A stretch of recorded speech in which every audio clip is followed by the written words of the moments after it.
I think the right question is not asking about the language that we used, because I think the language is still the same since 1948. What we have during this genocide, not a new language, as more as a new powerful for the language that we have. At one point in the book, you say, hope is heavy to bear.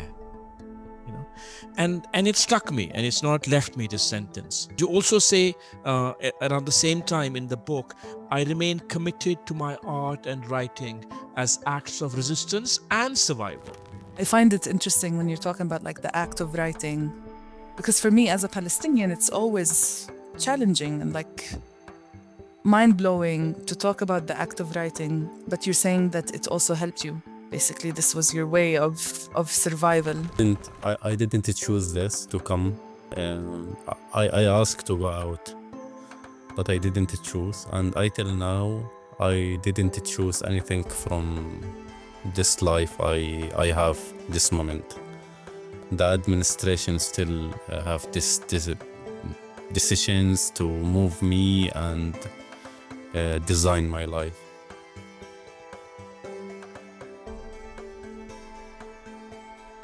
Dear listeners, I'm speaking to you briefly here before the main recording to introduce our guest.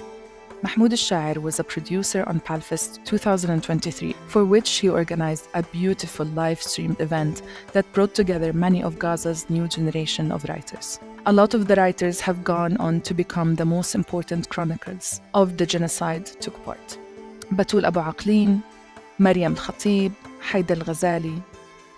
This was the literary scene that Mahmoud was at the very core of. This scene that Israel has destroyed. Mahmoud had, at a very young age, opened a cultural center in Rafah and started a new literary magazine that has been demolished, and the writers that survived have been scattered around the world. Many listeners will already be familiar with Mahmoud's work from his updates posted on his rolling GoFundMe page, which were collected into a book last year and published as a year on the abyss of genocide, which PalFest subscribers received. A few weeks later, Mahmoud was finally able to evacuate Gaza to Spain and be reunited with his family. And we were so relieved and pleased now to be able to talk to him once again. Hello, salam, and welcome to the PalFest Podcast. I'm Beesan Ramadan speaking to you from Palestine, and it's good to be gathered again around books and deep conversations. Hello, I'm Mirza Waheed speaking to you from London. Thank you, Beesan. And thank you for joining us for this very special episode of the PalFest Podcast. Yes, I'm very excited to be joined by Mahmoud al-Shaer. Mahmoud is a Gazan Palestinian writer and author, born in Rafah, Palestine in 1990. And he identifies himself as a cultural activist, executive director of 28 magazine. Mahmoud, welcome to the PalFest podcast. I'm sure we will know and find out more about you during this conversation. And I would love also to hear from you. How would you like to introduce yourself? I am a person who come from Rafah, Palestine. Yeah, I am a writer trying to be culture activism for my people, and the writer and artist who's still inside Gaza, who's still in Palestine. And I am a member also of the Hadith Collective. And that's it. Thank you for having me today. Thank you, Waheed Beesan, to mention me and named me to this podcast.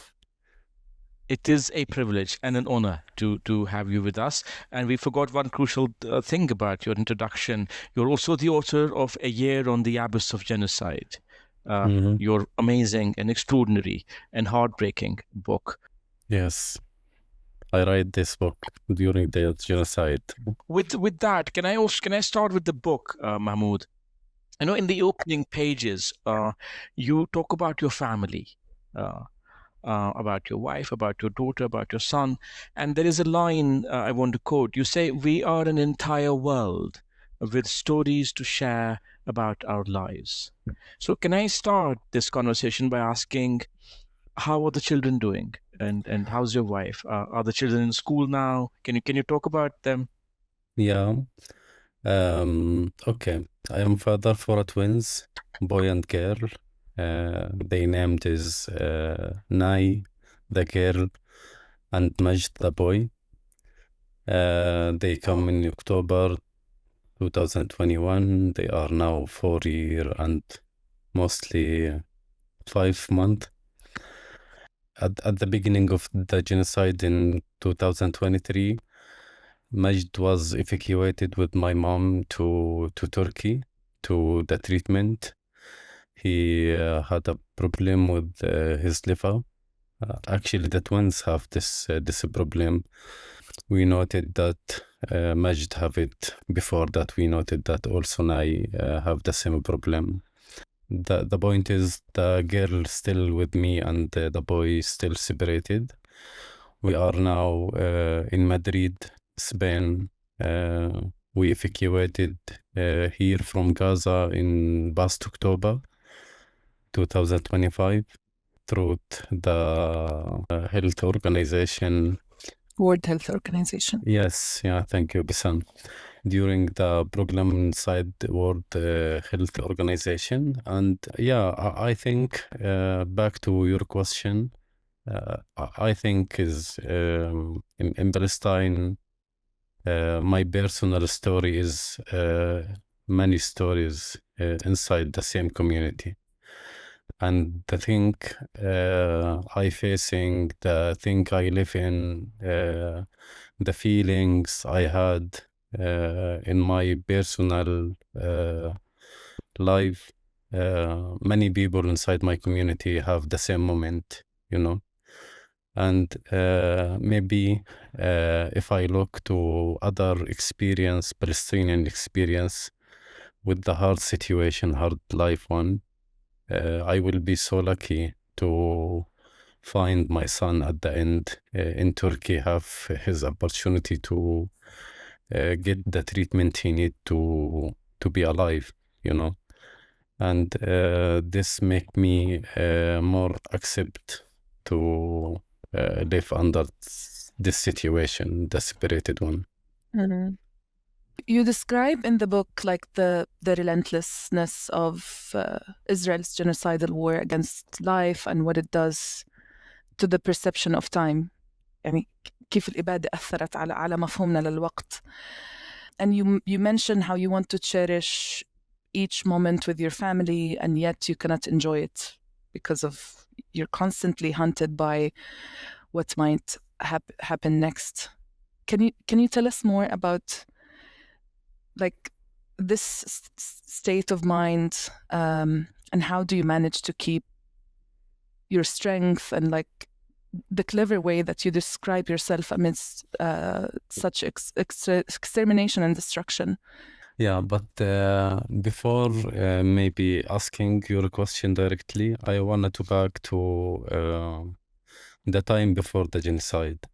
I find myself a writer, and then I was only 21, 22 years old, and I have this feeling that I need some platform introduce me to my community, to my friends, to my family, and for the community members. And I go out to search for this platform. I didn't. But during this time, I still working to write many poems, testimonies about my days. But after that, during this like searching time, I find many people like me searching about this platform missing. So we decide to start working about 28 magazine platform to introduce the writers, artists, the young people who need to this opportunity to be at the platform, making exhibition, lecture events, lunchbox, film screen, music. And we did that. And since 2013, Until the genocide, I was like feeling myself far away from the writing inside me. I didn't write. I stopped writing. I going and being so busy with the collectives projects I did for 28 and for the community, and it was like feeling myself inside the poetry. Did you miss like writing poetry during that time? I follow 28 magazine. I didn't write anything. I just working to collect materials, create events, thinking about making exhibition, writing a new project to get more money to keep working. You had a physical space where you actually had events. It's called Salon Thaqafi. The last 4 years, we are opening two space, one inside Rafah, and the other one inside the old town inside Gaza City. But yeah, what I mentioned with 28 magazine story, that when the genocide starting, I was have this shocked. How can I work under this situation? And I didn't find the common space as I find 28 magazine before the genocide. So I going directly to write and backing to my own tools to write thing. And now I am in Spain, and I find myself how I so close inside myself, being with the writer, and far away from also the mindset to think about the common space again, and being with other people, thinking about them and create a project with them. I keep myself strange because I didn't have any choice else. All the thing happened during the genocide. All this text, and the moment I showed inside the text, it was the only choice I have.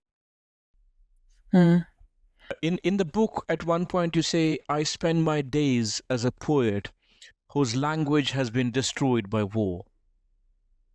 I found that very telling and a kind of very deep. It applies to so much of what happens in such times. Could I ask whether some of that language has returned to you? Has some of it come back? In this 4 month in Spain, the normal world back, yes, but I find myself missing all the words I always use to explain my life and explain my day and my experience. When I, for example, now needed to mention our neighborhood, my house inside Msabbah neighborhood, north of Rafah city. We are, before that, I was explain to the taxi driver, you can find my house near of Al-Abadli wal-Astal.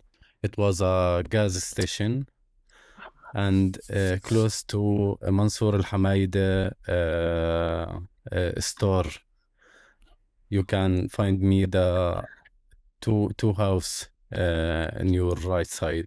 So all this now fully destroyed, and I find it like many words inside my language also will missing time by time, and stolen. yeah, Yeah. yes, Yeah. yeah. Like So Waheed, the privilege of being able to give directions to where you live, it's taken away from you. Yeah. yeah. Yeah. So when I mentioned my language, I mentioned all this named for the houses, the street, the neighborhoods, and for the city, many things. inside, for example, Rafah city, the city I grew up in, and inside Gaza. And I am now trying Waheed during this feeling about my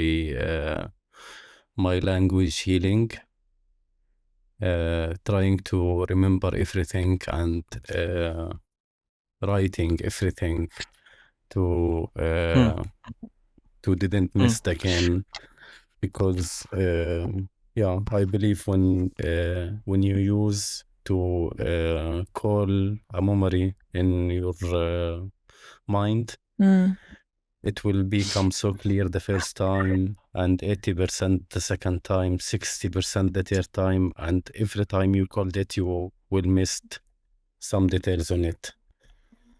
So I am trying now to to write about this memory I have about all the things now destroyed inside Gaza Strip. Mahmoud, if I understand correctly, before you didn't actually write, like your writing experience is different, like before the war and after the war, before the genocide, after the genocide. So I'm not sure if I can ask you about the shift in the way you see the role of the written word from the time you were like an editor, curating, producing like an artistic space in Gaza, to now basically addressing ajanib, internationals outside of Gaza. Like how can you reflect on this experience, and is it exhausting? Is it easier? Is it difficult? Do you miss writing more in Arabic, let's say, or it's a new journey? I always write in Arabic first. My first writing coming in Arabic, and then I use the AI tools to translate it, and then I edit it before I publish it. And these tools help me a lot with my to write all this text during the genocide, and translate it faster, and being also able to publish it inside my campaign wall, or the blog I opened inside this campaign. I am always before the genocide also searching about the meaning of what we are doing and what our days look like. Even during the genocide, I keep myself searching about this meaning, and I find it on the paper when I write. The writing keep me wake up, because I named what I lose, I named what I own, and this give me the stable situation to see what happened around me. And also this writing, after 1 year, keep writing to just name the thing happened around me. I find myself also recording my memory inside this text. So I find it like so important, because when I now back to the text I wrote in May 24 to May 25 inside the book, many think the text still keep it, but my mind didn't remember the details. If I didn't write it, I didn't also remember it when I need this moment to mention. And also I find the writing so important message to my kids, because I was building a house, my own house, out of my house family, and I didn't live there. The refugee people who come from Gaza city at the first 7 months before they attack Rafah, the people who come from Gaza, they live inside the house. I didn't live there, and I was I was always during this 7 month seeing other people live inside my new house.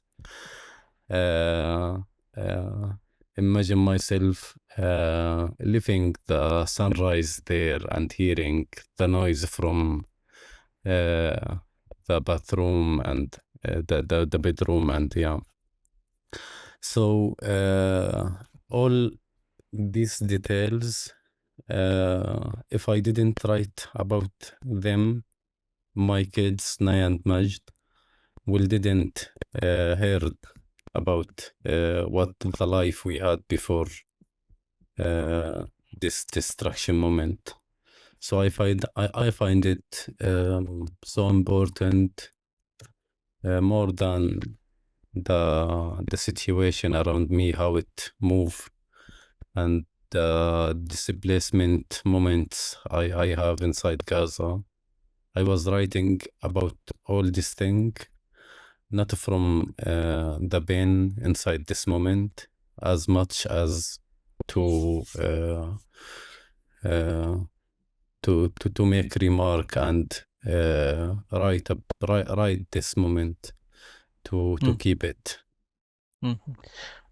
Mahmoud, I have a related question about that. You know, at one point in the book, you say, hope is heavy to bear. You know, and it struck me, and it's not left me, this sentence. Of course, you're writing from within the genocide, but there is also an everyday reality where you are looking for food, you're looking for very basics of life for your child, for yourself. So what was the role of these words, of this memory keeping at the time? When I said, or trying to say, that the hope is too heavy to carry all the moment with you, it was like a stuck feeling that you have a moment you didn't have another situation inside your life, and you stuck. You will have all your life like this inside the tent under this army orders to move from point to another, and being under this, any moment you can be killing by rocket, by sniper, by anything. And I understand all of it, and still finding myself needed to bring the hope inside the situation, you know. And when I write again, Waheed, I named the situation I live, and when I named the thing, it was like a glass in my hand, and it is a glass in my hand. And if I named that I lose my house, it was like the house destroyed. I lose my spaces, the spaces were destroyed. I lose a friend, the friend was killing inside al-Mamadani hospital in 17th of October. So when I named all this thing, I being more understand to the situation, that the very dark one, and find myself also needed to carry the hope with me, to looking for the sunrise, and the new day will come with a good thing. And this is like too louder too louder hope you will carry with you, and so heavy to understand all of it, and have this decision to carry the hope with you. This is interesting. I remember there was an issue of magazine 28 اللي هو العدد May 2023. Do you remember what was it called? الأمل ابن اليأس. See, Despair breeds hope. They had Yes, an issue like 5 months before the genocide. genocide started, that they actually, from Gaza, talking how despair breeds hope. It reflects that the situation before the war was far away from anything easy, and it was a desperate situation or like a difficult circumstances to live in. So I find it interesting when you're talking about like the act of writing, because for me as a Mm, Palestinian, it's always challenging and like mind-blowing to talk about the act of writing amidst takes a lot of energy, takes a lot of courage, it drains you mentally, but you're saying that it also helped you. Basically, this was your yeah, way of survival. I found that extraordinary that during all this, as you said, there's a house getting destroyed as you see, as you look out, and there's yeah, relentless bombardment from Israeli airplanes, and killing, and then at some point in the day, you are willing yourself, or something inside you is compelling you, impelling you to go to this blank page, yeah, to put these words down, because at one point you say, I'm a writer from Gaza with a few simple dreams, wishes to be just an ordinary person, nothing more. I found that extraordinary that even in that uh, time, you would go back and write these words.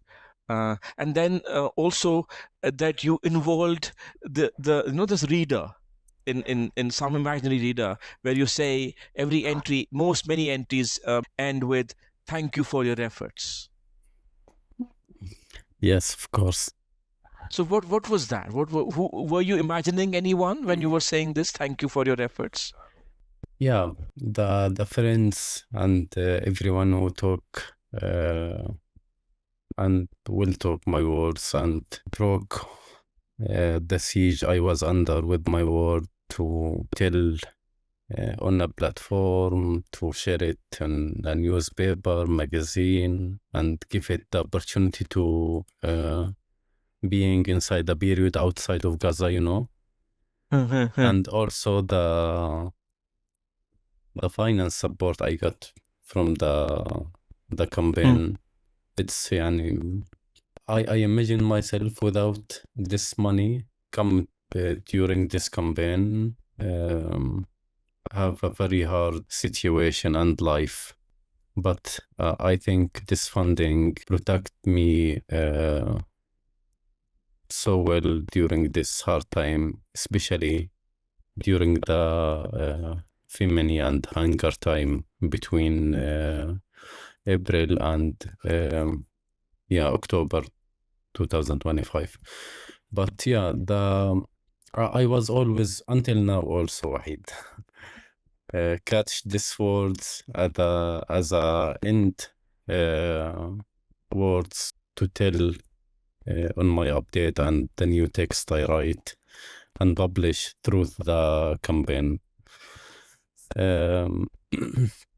It was like a good effort, and I think I will live all my life being so grateful for this support and efforts I got from the people who hear about me and about my words and come to see what I did inside this campaign. And this book, A Year Absence of Genocide, come after 1 year being published this text every day, every weeks.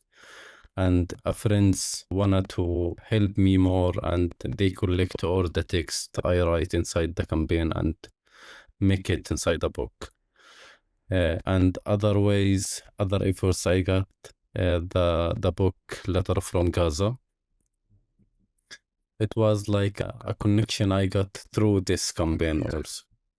The first issue we published in May 24 after 7 months on genocide with Arab Late in Canada, Gaza issue. It was also coming through this campaign. So it was like the people didn't get this campaign as a only finance campaign to help me and my family, and it was like make a community to save me and give me the strange moment I need to keep writing and also keep thinking about the creating thing about the writing, how we could يعني the idea about letter from Gaza come this book included like 33 contribution from Gaza from boy and girl from Gaza. Fatma Hassouna, one of them, she killed after. She's a martyr. Yeah, she killed after we published the book. 2 months. Yeah, in May. So yeah, this offers. I thank people for Waheed. And I think you've expressed your gratitude very well in the book throughout the text. Can I ask Beesan? We wanted to ask Mahmoud about February 2024. You were sent back to the lifeless city. This is the expression that he used. I just want to take a moment and also mention Fatma Hassouna, that her martyrdom left a scar in for a lot of youth across the Arab world, across Palestine, and it's a great initiative to mention her in those. I listen to her songs. She have like this piece of song that she sings. We can play it maybe on the podcast later.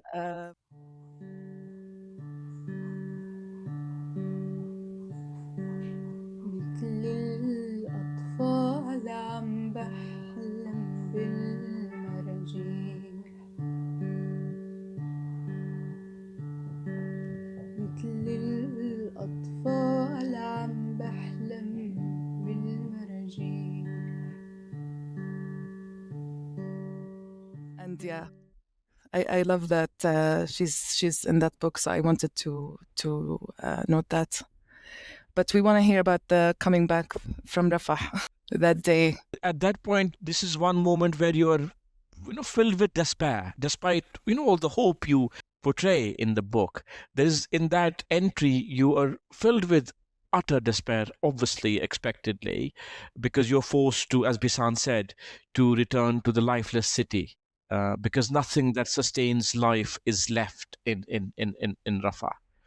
The campaign at the first time was creating for helping me to cover the cost to pay to the Egyptian side to cross the border.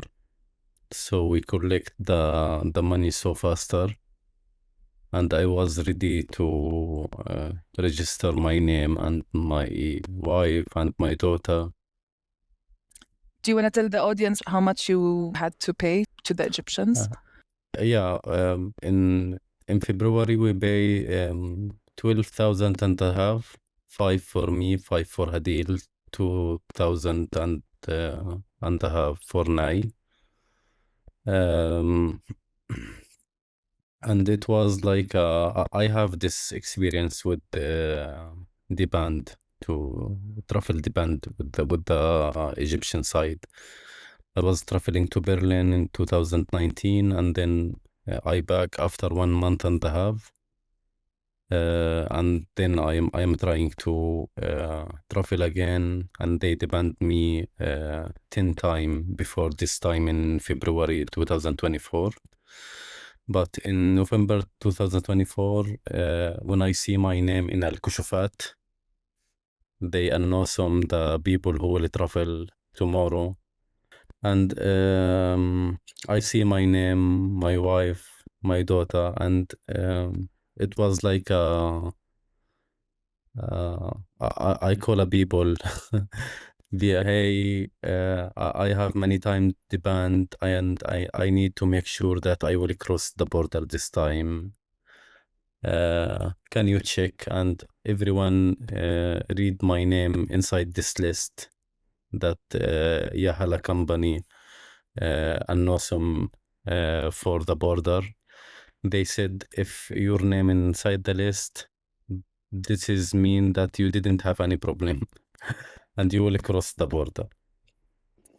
And I go in 9 morning, crossing the border and going to the Egyptian side. I deliver my passport, my family also.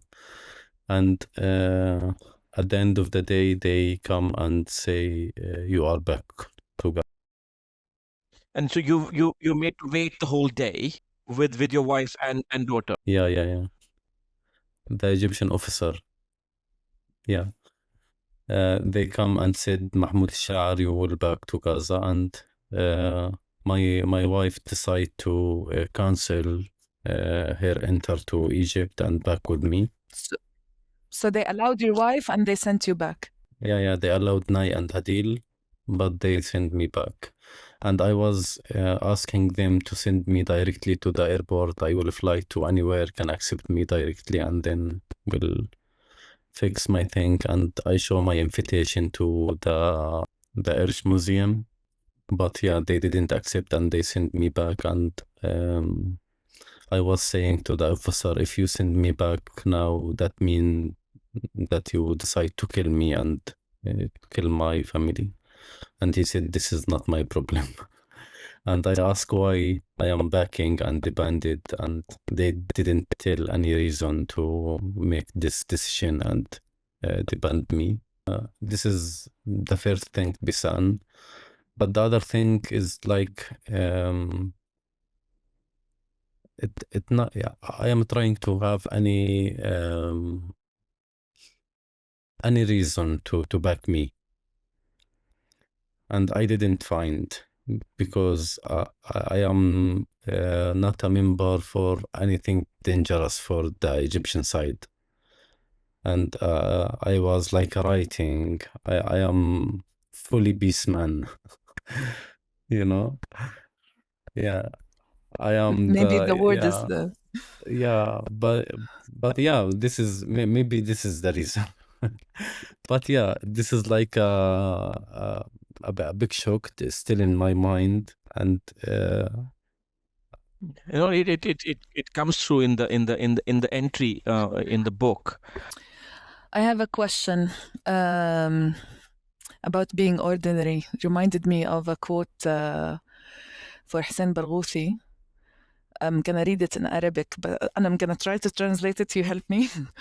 But it's a one sentence. He says like, "Ya ilahi kam yusbihu al-adi tamuhan ahyanan." It's basically, oh my God, how the ordinary becomes an ambition sometimes. yes. It's a good okay. Yes. So how do you deal with the yearning of like to be the ordinary, or just to be another person on this earth? Because currently, whether we liked it or not, you're treated as the extraordinary, or like الغزاوي الخارق, the extraordinary Gazan who is invincible, a hero, but at the end of the day, we just want to be all Palestinians. We need to have like a piece of land, the house in Rafah, give directions to the taxi driver and go home, right? Let's see, yeah. I didn't realize that I didn't have a normal life until I visited Berlin in 2019.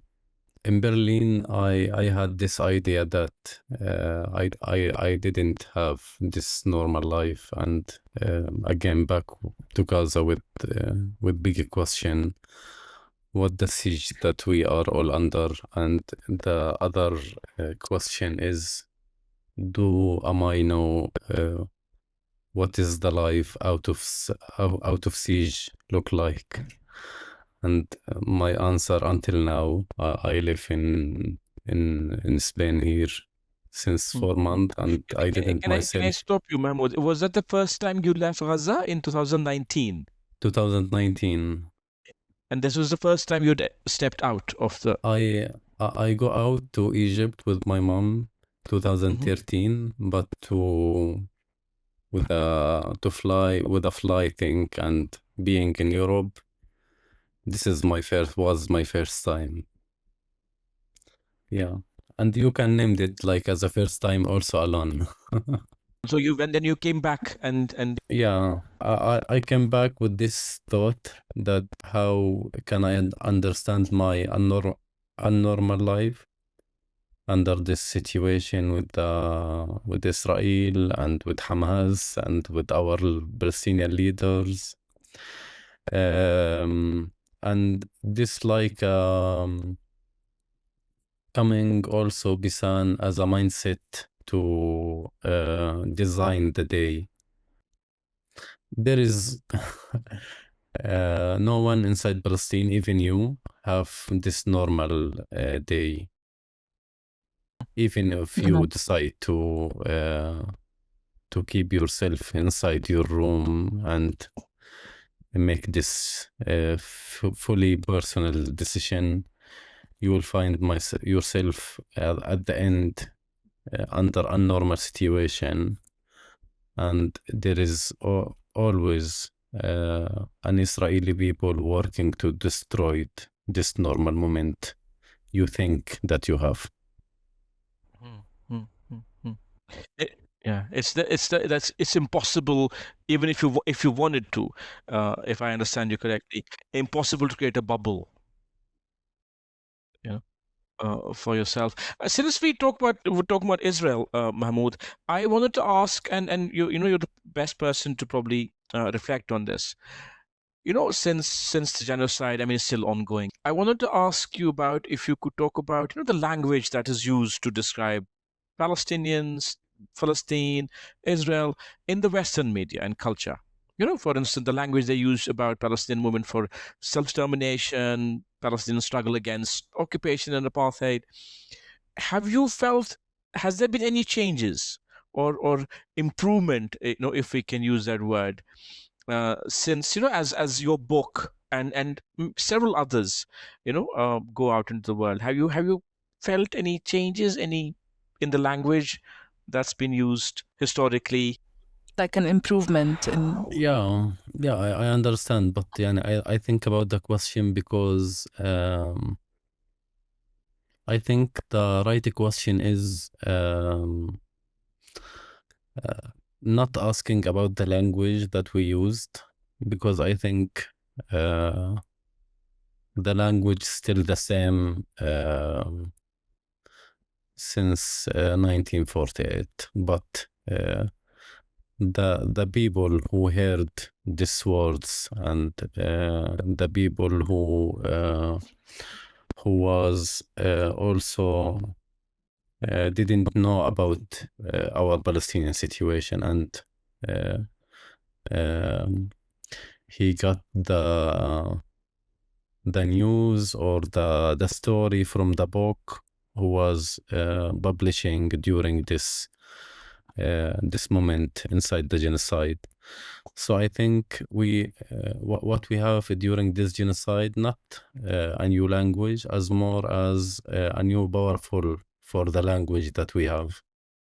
And how do you see the work of Palestinian writers and thinkers at this moment? Because it's kind of a related question. Now, in this moment in history, we've seen in there's no one can claim or they don't know what happened in Gaza.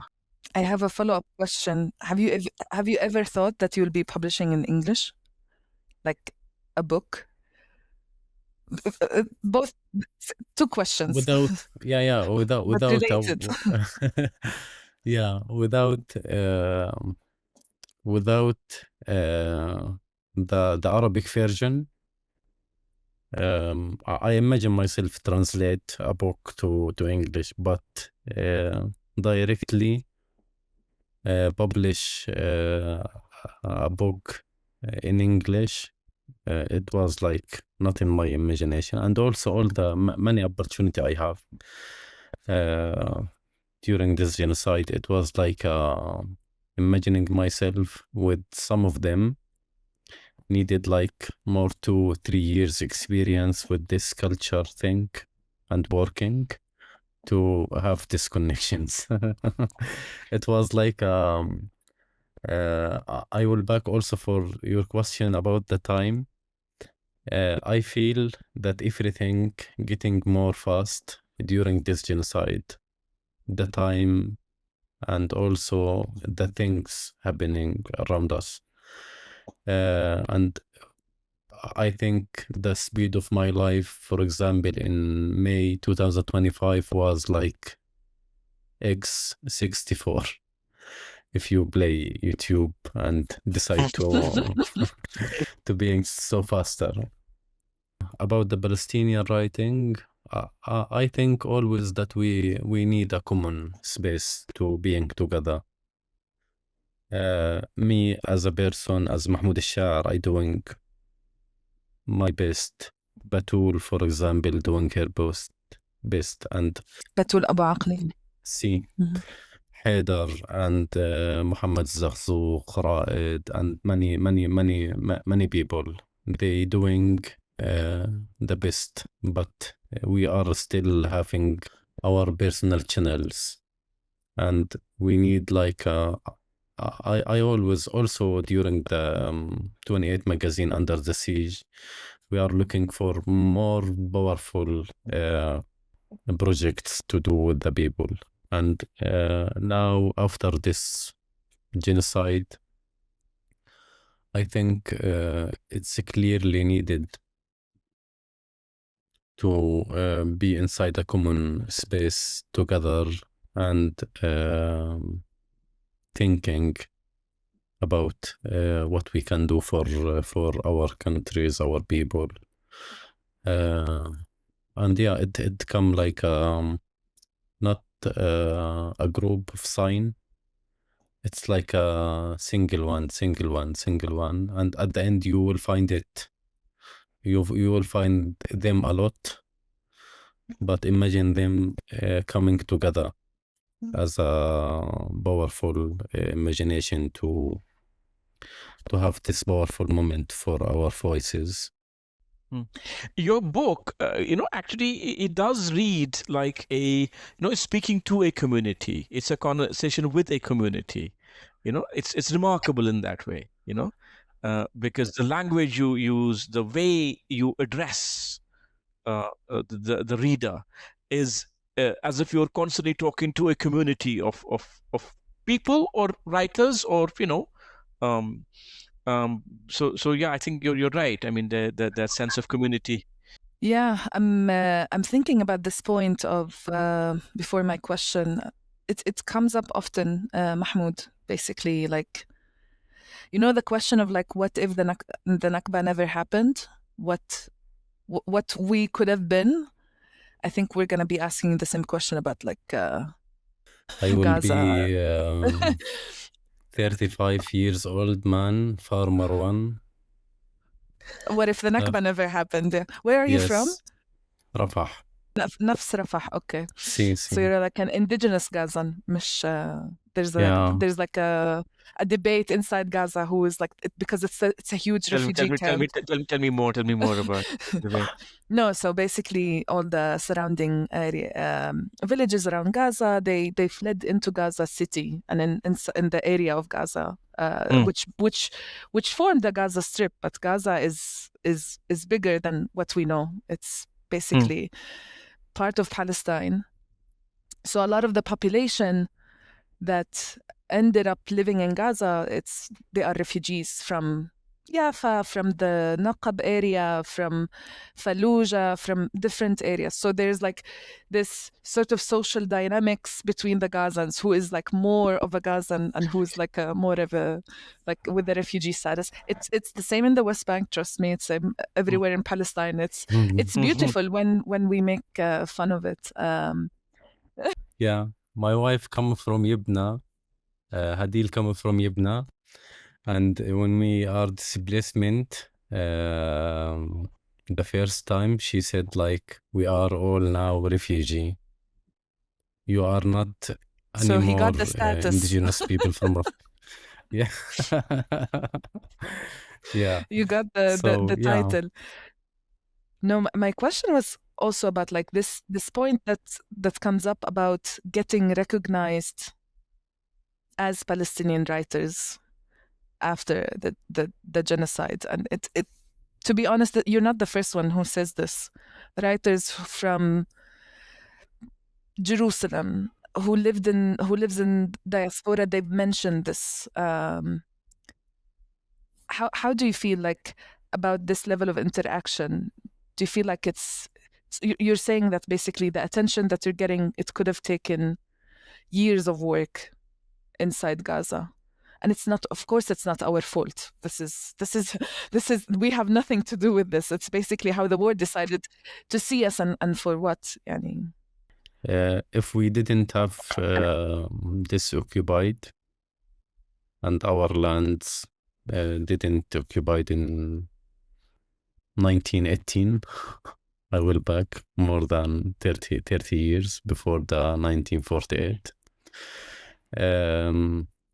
I think I imagine myself a 35 farmer man, have a small house, and I will be married more than 27 years old. I married, but yeah, if we didn't this history, I imagine myself and my father, marry me when I 21, 22. And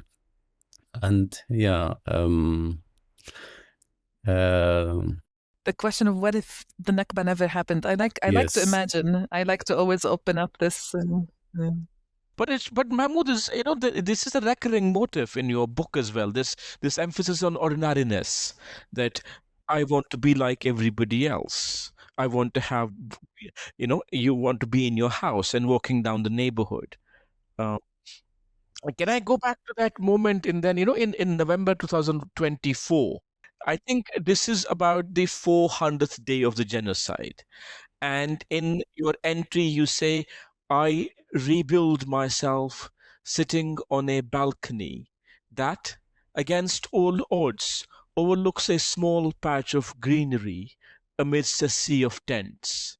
I tell myself I'll focus on the song of the birds, ignoring the explosions and the relentless drone engines that fill the air. I rebuild myself with no time for tears. And by this time, I was kind of in tears, reading your text, Mahmoud. Like you're standing with your wife and daughter, and then you write, "We want to dream again. We want to live." It was an extraordinary. It is an extraordinary passage. So can you recall what was it that gave you strength, at this moment after so much despair and destruction and as you mentioned earlier, your disappointment at Rafah? What was it that gave you strength in that bleakness, in this moment in particular? The best feeling of the entire thing give me this adrenaline maybe moment, because something was broken inside me and I rebelled during the genocide. For example, missing to go to work every night, because during the genocide we didn't go out after al-Maghrib, Adhan al-Maghrib. After 7, after the sunshine, and it was like very dark everywhere, and it's not safety to move, and but I am trying to have other things to do more than to have this thing to work. But yeah, I am thinking when you read that or mention that moment inside the balcony, inside Al-Mawasi, and see this green land. I was rent this flat for $1,200 per month. and I pay for every 1,000 liter water like $30, and finding myself opening the door to thinking about the siege and the hunger time will coming, because before the ceasefire in January 2024, we was facing very hard siege moment to cut everything, and yeah, but Calculating the calorie that entered Gaza. yes. So thinking about all of this, and on the other side, I was talking with a friend who live in London, Salah Abu Shammala, and he was in bicycle before this text, back from the supermarket.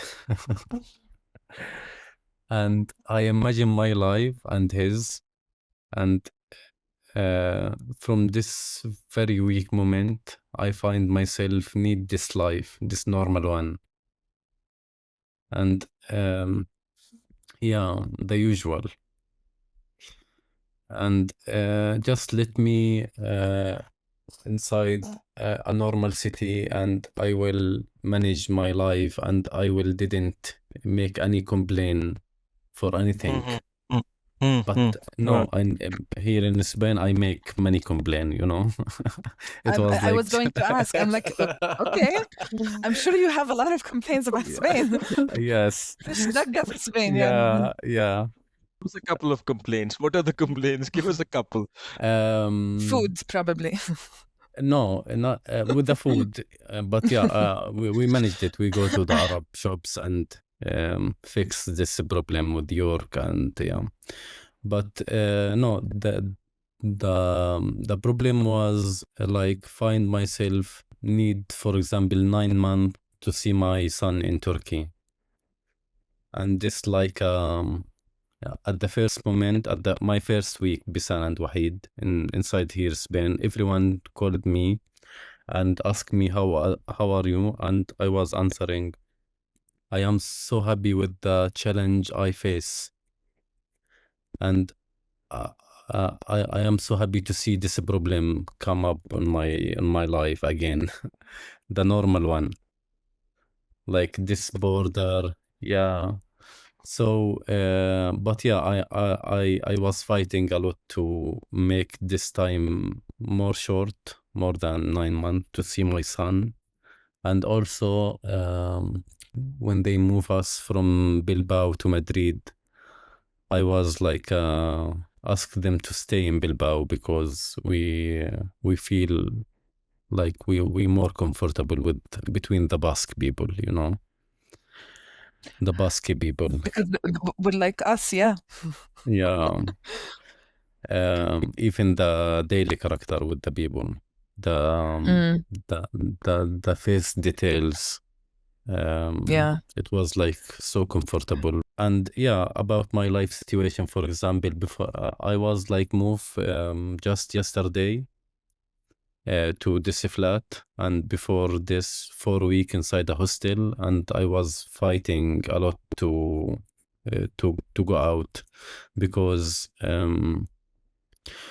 it was like again so good to be outside of Gaza, but there is many rights the capitalism system take from the people, and if you didn't talk about it, they didn't note that you need the class if they remove it from the table you have.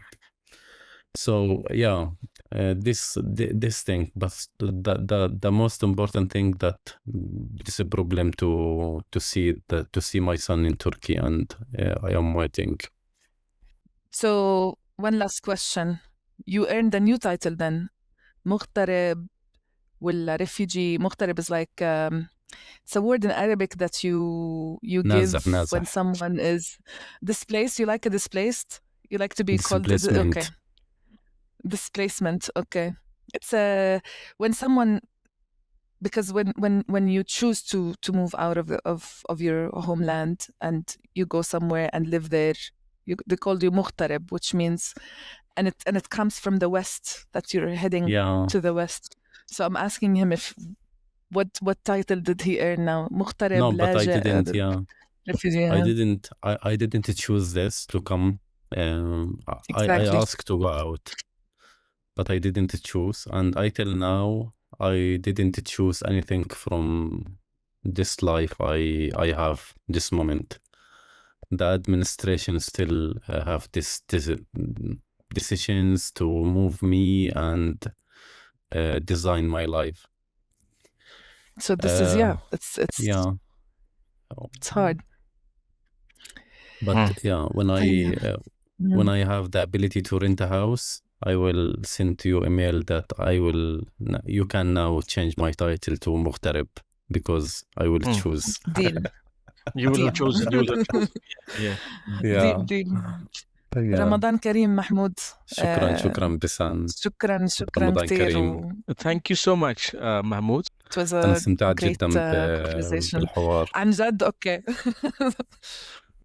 We're glad that you enjoyed it.